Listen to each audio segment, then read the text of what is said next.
This video will begin Chapter 2, which is about modeling distributions of data, and the first section that we have is Section 2.1, which is about describing location in a distribution.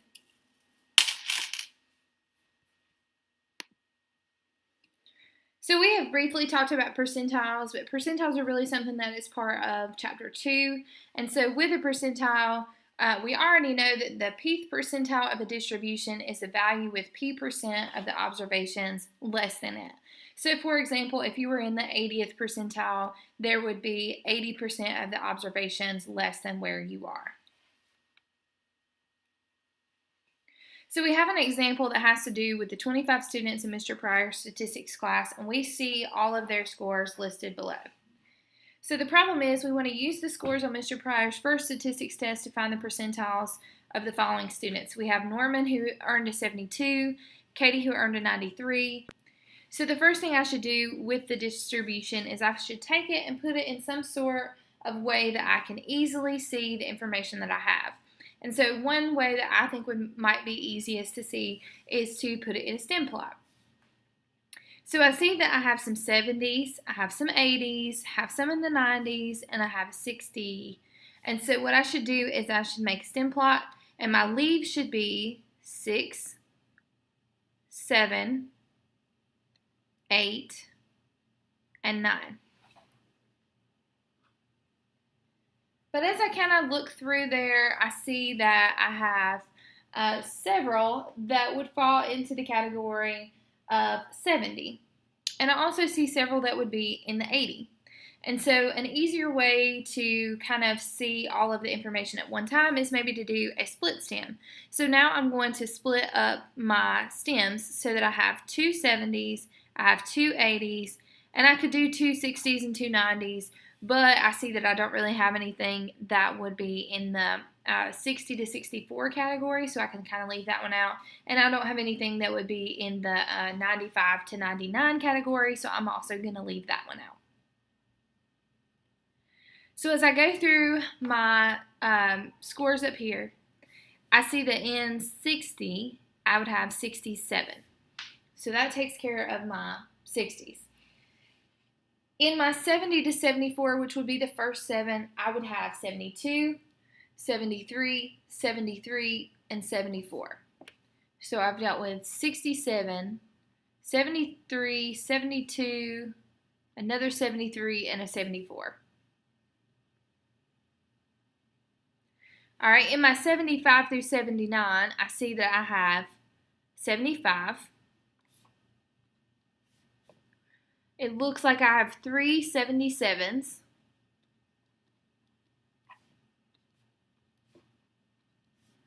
I have a 78. And I have two 79s. In my 80 through 84 category, I see that I have an 80.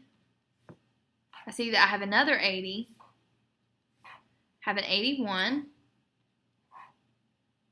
Have an 82. I have two 83s.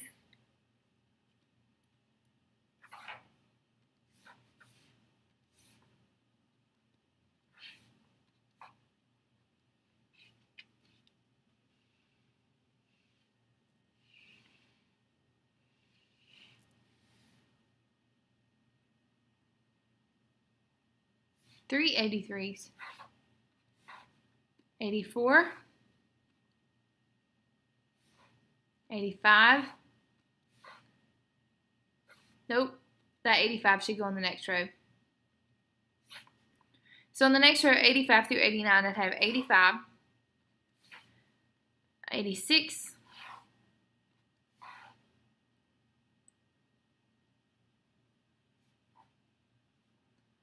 89, and I know I've taken care of these 79s. I didn't mark them out though.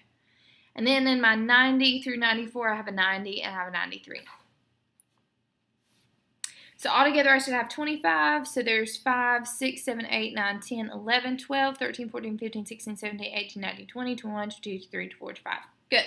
Okay, so now I want to know about Norman, who earned a 72. Now, if I kind of look at my data, I see that my data is pretty much symmetric, so it's kind of even on the left side and the right side. I see that it's unimodal, so it's got just the one peak. And so if I go to look at where 72 is, 72 would be right here. And below 72, because I'm trying to find a percentile, I'm going to tell everybody who's less than 72, I just have one. So for A, I have one person out of 25 people that is below a 72. So to calculate that, I would just do 1 out of 25, which would be 0.04, and that turns out to be 4%. So therefore, Norman scored in the 4th percentile.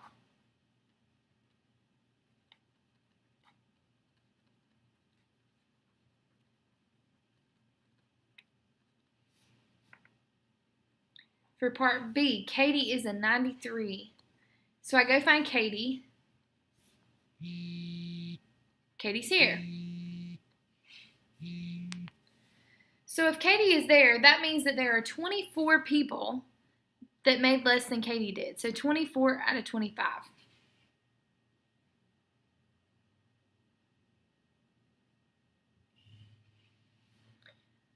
So if I do 24 out of 25, I get 0.96, which turns out to be 96%. And so Katie is in the 96th percentile.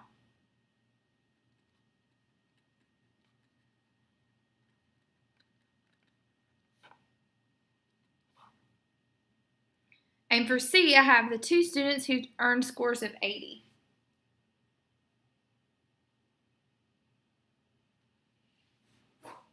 So I go find my 80s. And I would see that below 80, I have 1, 2, 3, 4, 5, 6, 7, 8, 9, 10, 11, 12. So I have 12 people who scored below 80, so 12 out of 25.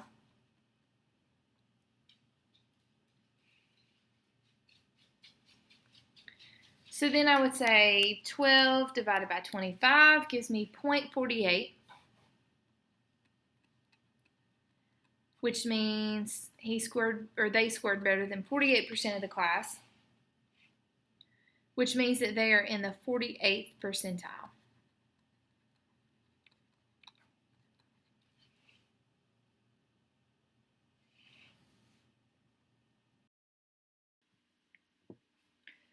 The next thing we're going to talk about is a cumulative relative frequency graph. Now, I introduced this to you when we did the Unit 1 study guide. We had that really weird question that was about a relative frequency histogram, cumulative relative frequency histogram, and we called that an ogive. And so ogive and cumulative relative frequency graph, same thing.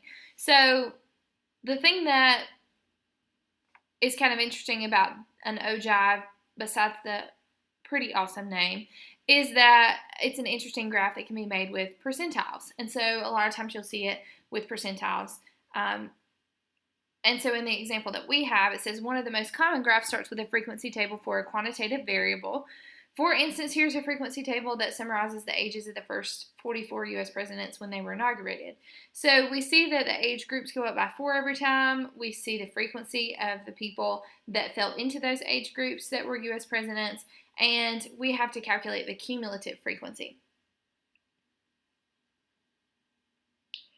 So the cumulative frequency, basically what you are going to do is you're going to add the counts in the frequency column for the current group that we're talking about and all the classes with similar values of the variable. And so that, of course, is the textbook definition because it says values and variables about 40 times in there. So what we're going to do, though, is we're going to say, okay, the frequency is 2, so the cumulative frequency is 2. To get the age group from 45 to 49, there are 7 people that fell into that age category. And so because we already had 2 there, our cumulative frequency is going to be 9. Now what we should end up with in this cumulative frequency at the end is we should end up with 44 as the last one. Alright, so 13 is 50 to 54, so 13 people fell in there. but there were already 9 here, so we're going to say 13 plus 9, 22.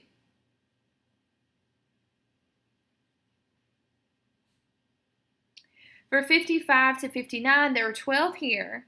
22 have already been accounted for, so 12 plus 22 is 34. For 60 to 64, there were 7 people there. 34 have already been counted, so 34 plus 7 is 41. And then for 65 to 69, there were 3, but we've already counted 41 of them, so 3 plus 41 is 44. So basically, if you have all of the pieces of information, if you have all of the groups that you are talking about, your cumulative frequency at the very end should be the number of people that you started with, which in our case was 44. Now your cumulative relative frequency is going to be a percentage. And so what you do is you say, okay, my cumulative frequency over the total number of people that I have, and so that would be 2 out of 44, which gives us 0.045 or 4.5%.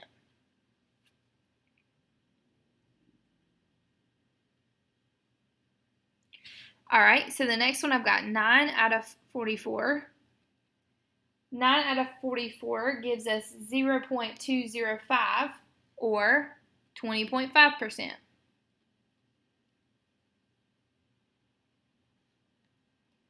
22 out of 44 would be my 50 to 54 category. So 22 out of 44 would be 50%. For 55 to 59, I have 34, so that would be 34 out of 44. Which would be 0.773 or 77.3%. 60 to 64 was 41 for our cumulative frequency, so 41 out of 44, which gave us 0.932 or 93.2%. And the last one, of course, is 44 out of 44, which gives us 100%.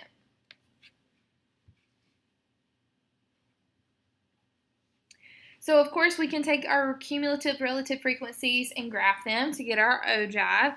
And so our x-axis is going to be the age at inauguration.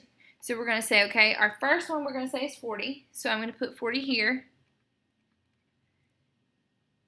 And then let's do 45. So I'm going to do intervals of 5. So there's 45.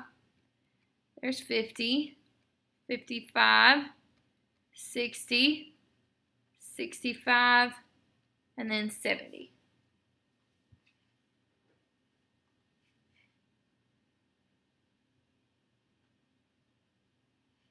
Now the reason that I went all the way to 70, even though my information stopped at 69, is because remember you are going to say, okay, so for 65 to 69 it said 100%. What that means is at 70, I would put that there are 100% of the people less than 70 because our information only goes to 69. So on my y-axis, I'm going to start at 0. And then I'm going to do intervals of 20 all the way to 100.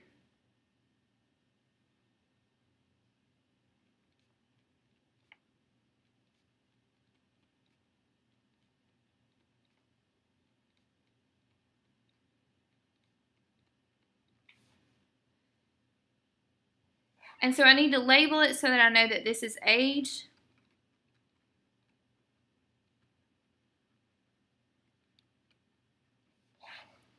And this is cumulative relative frequency. And all of these are in percent.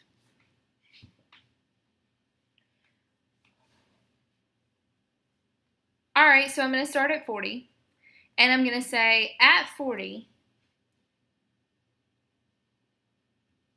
there was no one less than 40.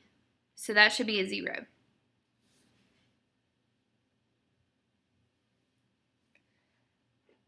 At 45, there was 4.5% less than 45. So I'm going to go up to about where I think 4.5% would be, which would be, I would think, maybe right around here, and put a dot.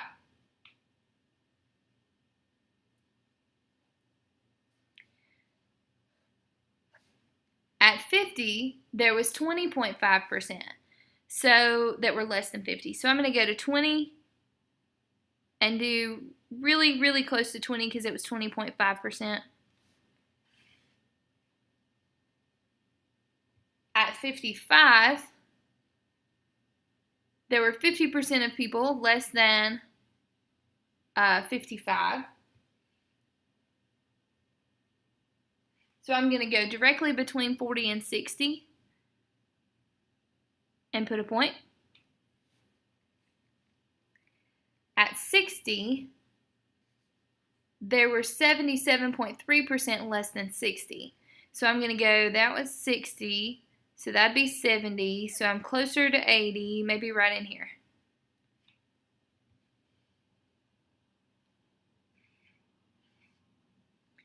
And then at 65, there were 93.2% less than 65. So I'm going to go over to 65, and I'm going to go to where I think 93.2 would be, maybe somewhere right in there.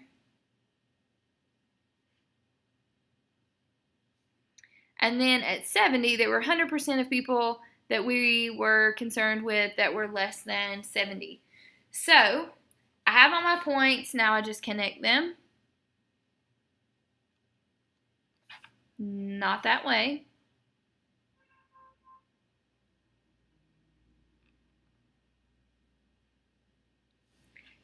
And this would be an example of what mine would look like. So this is what you do to get an OJAB, or a cumulative relative frequency graph.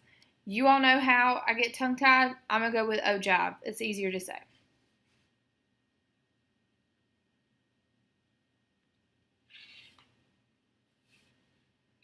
So in this example, we want to use the graph that we just graphed to help answer the questions. So A, was Barack Obama, who was inaugurated at 47, unusually young?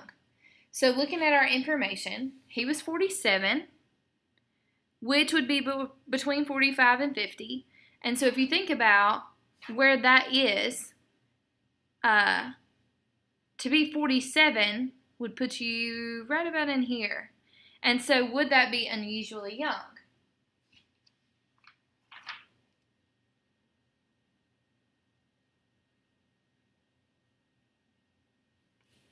So the best way to do that is to say, okay, this is about where 47 would be. So we're going to draw like this. And we're going to say, okay, we go this way too, so I can kind of get an idea of maybe where I would be. And so based on that, it's definitely past half, and of course my graph is not perfect.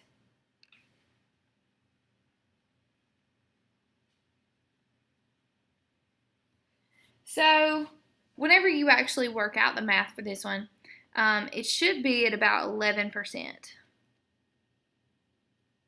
And so Barack Obama at 11%, that is actually very unusually young.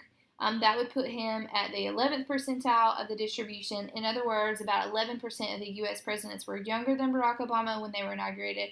Put another way, President Obama was inaugurated at a younger age than about 89% of the presidents. So we would say that Obama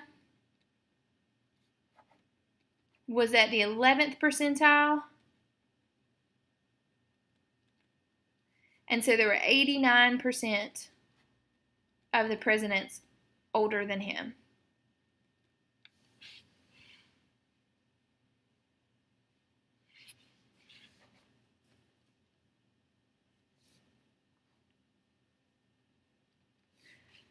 B says estimate and interpret the 65th percentile of the distribution. So to go back to our little graph, we would go to the 65th percentile, which we would be looking kind of on, well, we would be looking on the y-axis.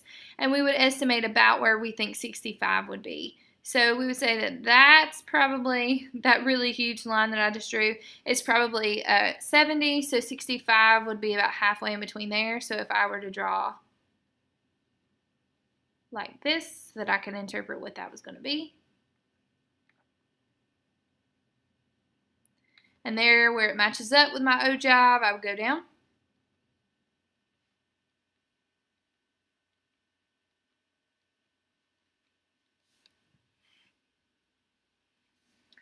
And so that would put me at about 58, I would estimate. So the 65th percentile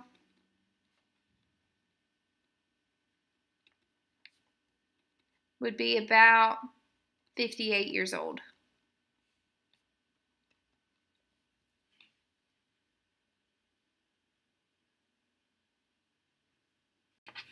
Check your understanding. For number 1, this is a multiple choice question. Select the best answer. So it says that Mark receives a score report detailing his performance on a statewide test. On the math section, Mark earned a raw score of 39, which placed him at the 68th percentile. This means that A, Mark did better than 39% of the students who took the test. B, Mark did worse than 39% of the students who took the test. C, Mark did better than about 68% of the students who took the test. D, Mark did worse than 68% of the students who took the test. E, Mark got fewer than half of the questions correct on this test.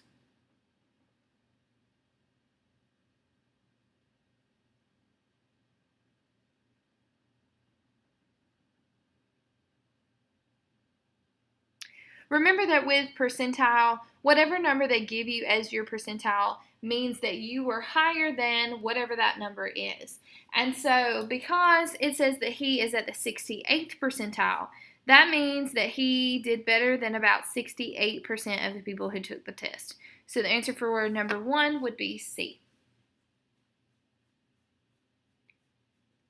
2 says Mrs. Munson is concerned about how her daughter's height and weight compare with those of other girls of the same age. She uses an online calculator to determine that her daughter is at the 87th percentile for weight and the 67th percentile for height. Explain to Ms. Munson what this means.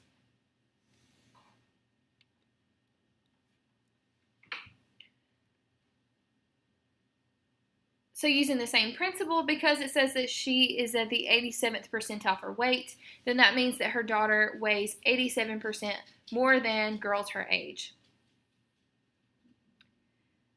Similarly, if she's at the 67th percentile for height, that means that she is taller than 67% of girls her age.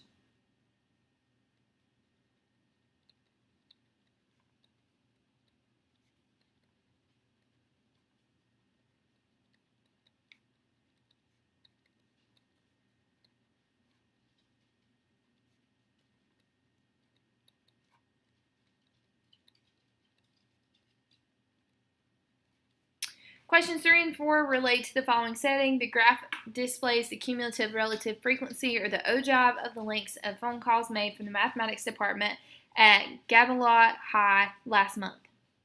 3 says about what percent of calls lasted less than 30 minutes, and then about how many calls, or what percent of calls lasted 30 minutes or more.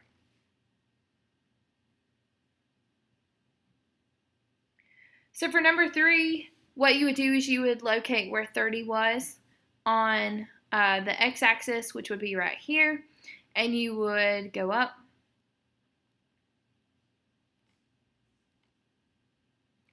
And then you would go over.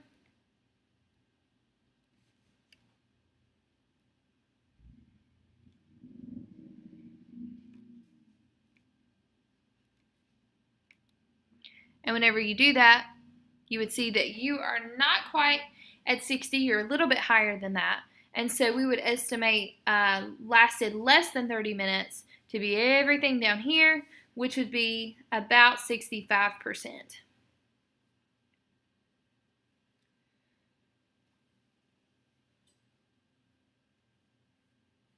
And then, of course, if we wanted those that lasted 30 minutes or more, we would have to say, okay, if we were at 65% to be less than that, then we would say 100 minus 65 to get 35%.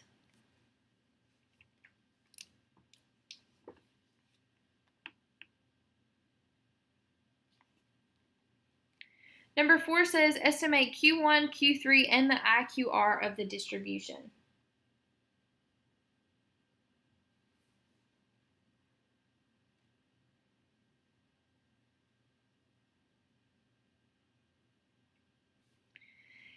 So remember when we discussed percentile in class, we talked about how Q1 was the 25th percentile. And we talked about how Q3 was the 75th percentile. So what we would do is we would go over to our cumulative relative frequency percent over on the side, and we would locate 25% because 25th percentile means that it's higher than 25%. And we would locate 75th percentile, 75%. So I'm going to go over here and I'm going to locate where I think that about 25 would be, which would be somewhere maybe right in here. And I would go over.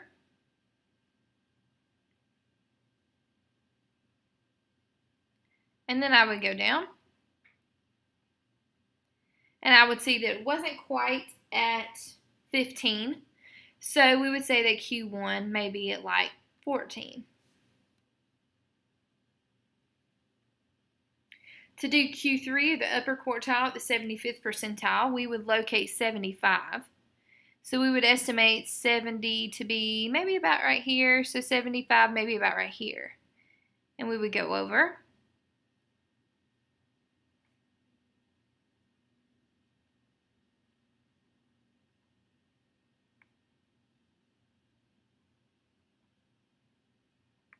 And then we would go down.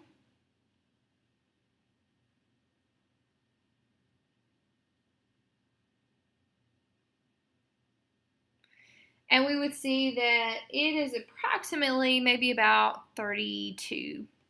Mine, of course, is not perfect. The book says Q3 is at 32. So then, of course, to find the IQR, you all remember how to find the IQR, and that would be Q3 minus Q1.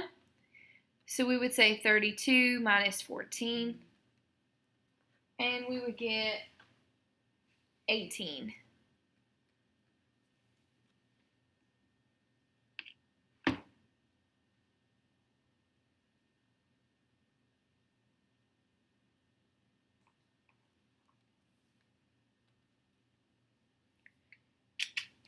The next thing we're going to talk about is measuring position, which has to do with z-scores. And so the definition for a standardized value, or what we call a z-score, is it is the x minus the mean, so the x minus the x bar, over the standard deviation, which you see here.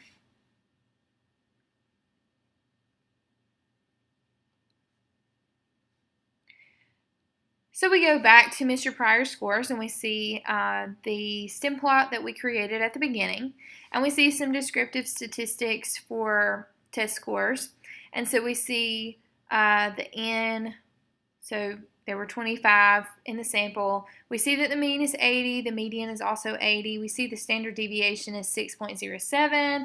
We see the minimum 67, maximum 93, Q1 76, and Q3 83.5. And so we want to use the information from this figure to find the standardized scores or z-scores for each of the following students in Mr. Pryor's class, and then interpret each value in context. So Katie scored a 93. So if we were calculating the z-score, we would say 93 minus the mean, which is 80, and we would divide that by the standard deviation, which is 6.07.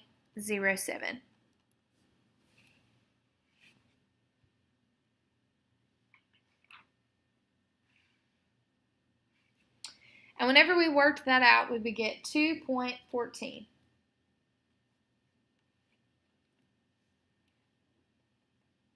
Now 2.14 for Katie means that Katie's results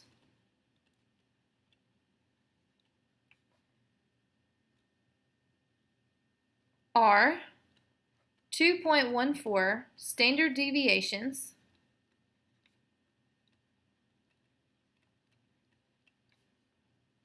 above the mean.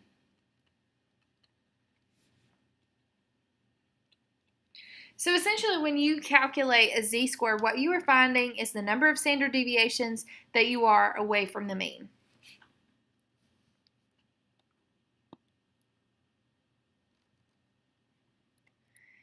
B is about Norman, who scored a 72.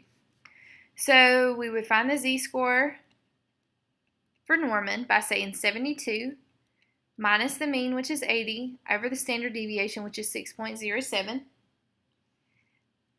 And we would get negative 1.32. And so what that means for Norman is that Norman's results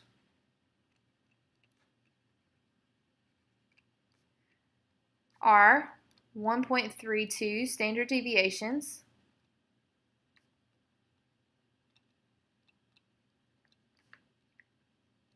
below the mean, or the class average, which in this case was 80. So keep in mind that Katie's was positive because hers was above the mean, so she was at 93. The mean was 80. But Norman's was negative because he was below the mean. And so pay attention to your positives and negatives there. Make sure that you always use your positives and negatives there because otherwise it gives you an unrealistic picture of what actually happened. Using z-scores for comparisons. The day after receiving her statistics test result of 86 from Mr. Pryor, Jenny earned an 82 on Mr. Goldstone's chemistry test.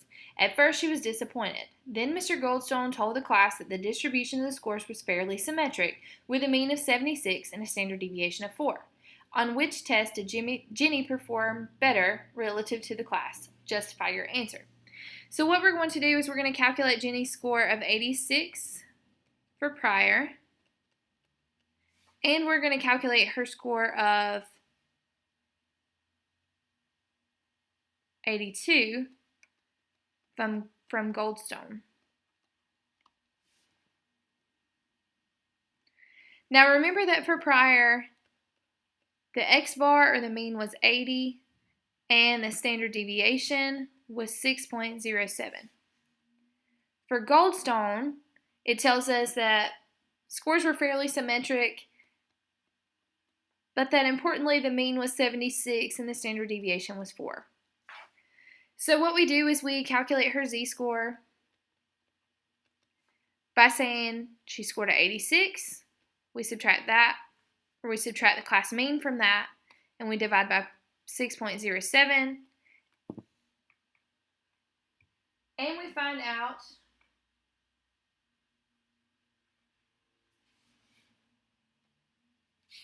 (86 minus 80, of course, is 6.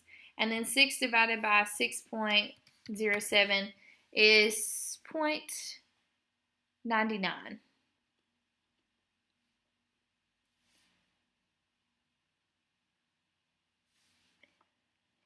So she was about approximately 1 standard deviation above the mean. And then for Goldstone's test, she scored a 76. So to calculate her z-score there, we would say 76 minus 82 divided by 4.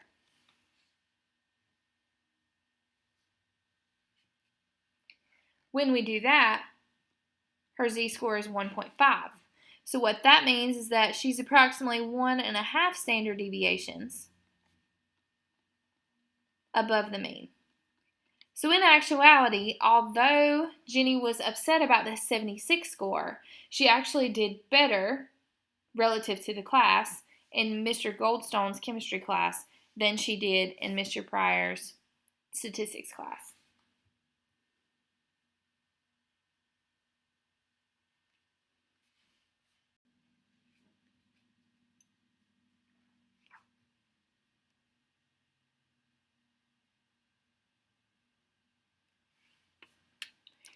Alright, so in order to find the standardized score, the z-score for an individual observation, We transform this data value by subtracting the mean and dividing by the standard deviation. Transforming converts the observation from the original units of measurement, such as like maybe inches, for example, to a standardized scale. So basically, the question is, what effect do these kinds of transformations, adding or subtracting, multiplying or dividing, have on the shape, the center, and the spread of the entire distribution?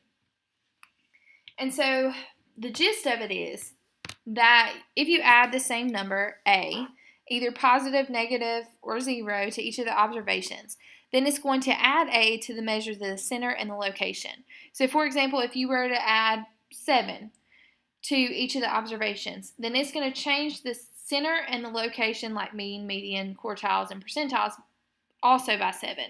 But it is not going to change the shape of the distribution or the measures of the spread. So it's not going to change the range or the IQR or the standard deviation. And it's also not going to change the shape of the distribution, whatever shape that might be. If you were to multiply or divide by a constant, so say that you were multiplying or dividing each observation by the same number B, and that number can be positive, negative, or 0, what's going to actually happen is that it's going to multiply or divide the measures of the center and the location, the mean, median, quartiles, percentiles, by B as well. It's also going to multiply or divide the measures of the spread, such as the range, the IQR, the standard deviation, by the absolute value of B. So if you were to use a negative, it's going to divide it by whatever that is positive. So if you were to divide by like -3, it's going to change your range by dividing it by +3. It's going to change your IQR by dividing it by +3. With multiplying and dividing by a constant, you are also not going to change the shape of the distribution.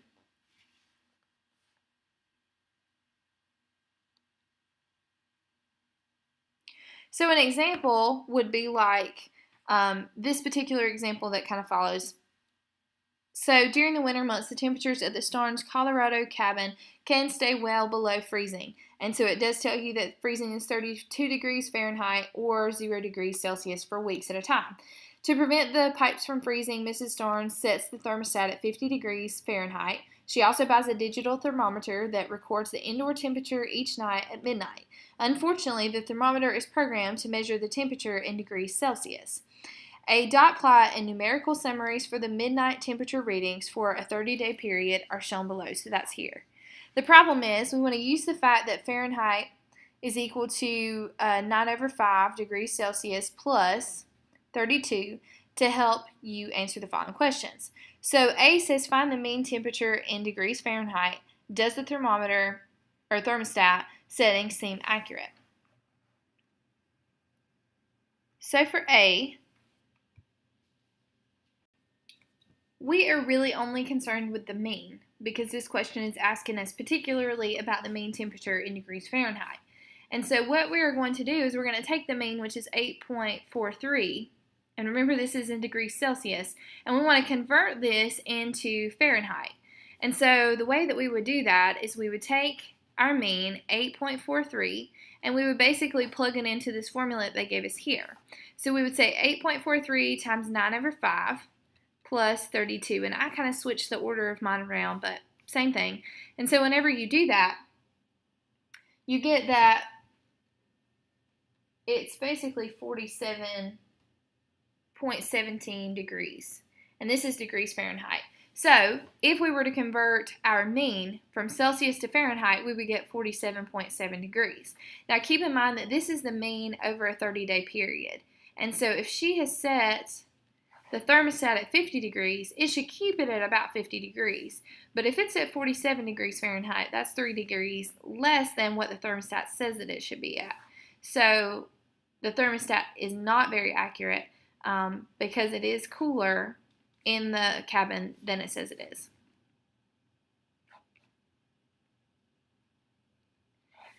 For part B, we're going to calculate the standard deviation of the temperature readings in degrees Fahrenheit and then interpret this value in context.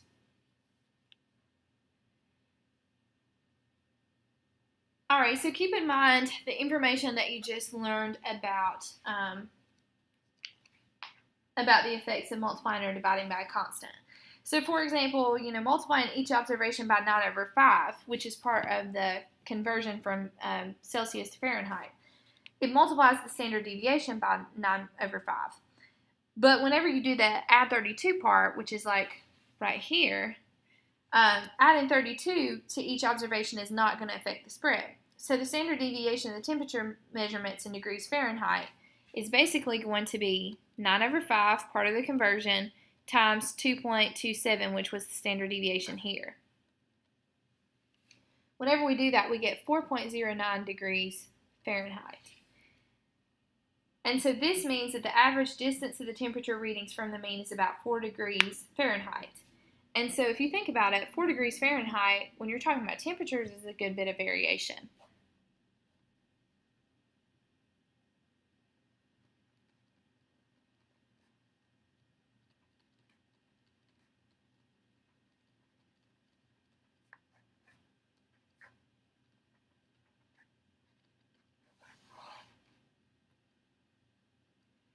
All right, so for C, it says the 90th percentile of the temperature readings was at 11 degrees Celsius. What is the 90th percentile temperature in degrees Fahrenheit? So to do this, we would multiply by a constant and add a constant, and it would definitely affect the value of the 90th percentile. So if we were going to find the 90th percentile in degrees Fahrenheit, we would need to multiply the 90th percentile in degrees Celsius by 9/5 and then add 32 to it. So we basically would just be converting this 11 degrees Celsius to degrees Fahrenheit. So we would do that by using our conversion here, and we would say 9/5 times 11 plus 32.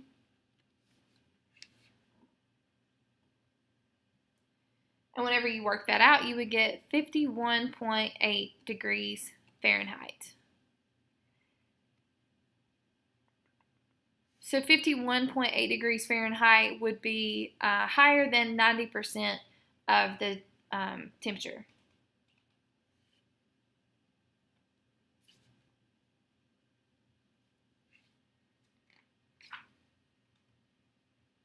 Exploring quantitative data has to do with the next little part that we're going to talk about, which is about density curves.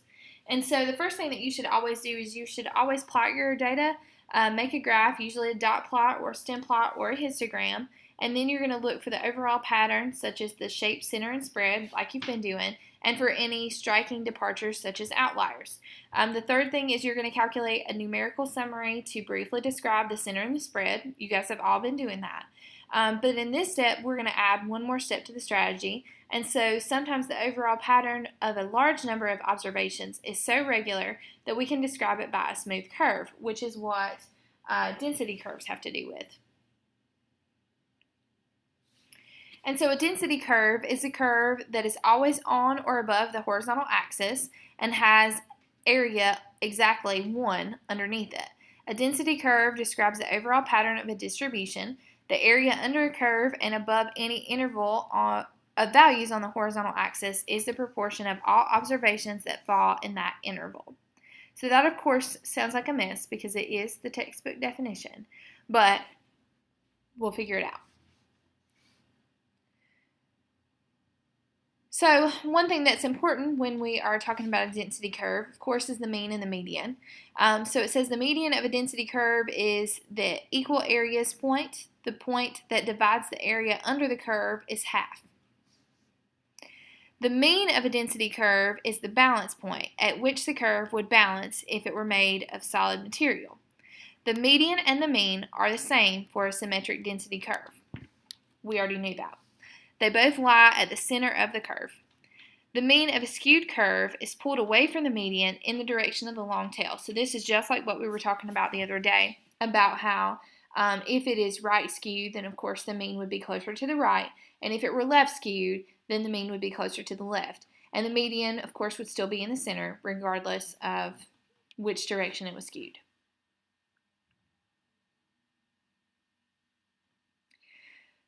So for this check your understanding, you are not going to have to answer any questions because we haven't done any of this yet. So for number 1, it says explain why this is a legitimate density curve.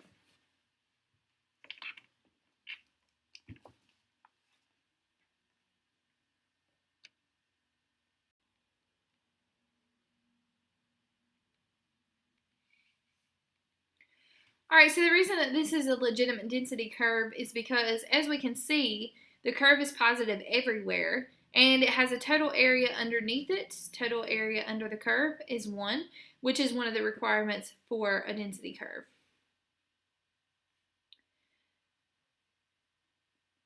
Number 2 says, about what proportion of observations lie between 7 and 8? So between 7 and 8, we see that the area is 0.12, which means that about 12% of the observations lie between 7 and 8.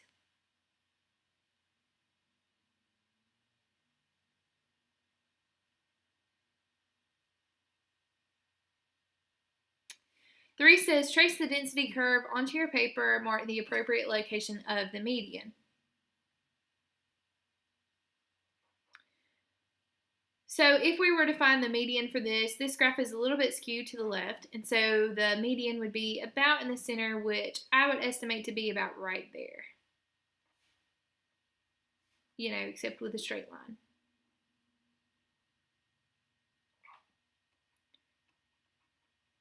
Median. 4 says, now mark the appropriate location of the mean. Explain why the mean and the median have the relationship that they do in this case.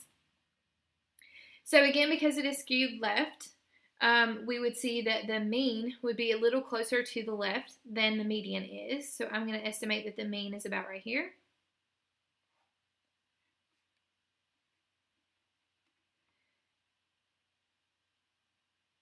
And the reason that the mean is to the left of the median, of course, is because it is left skewed.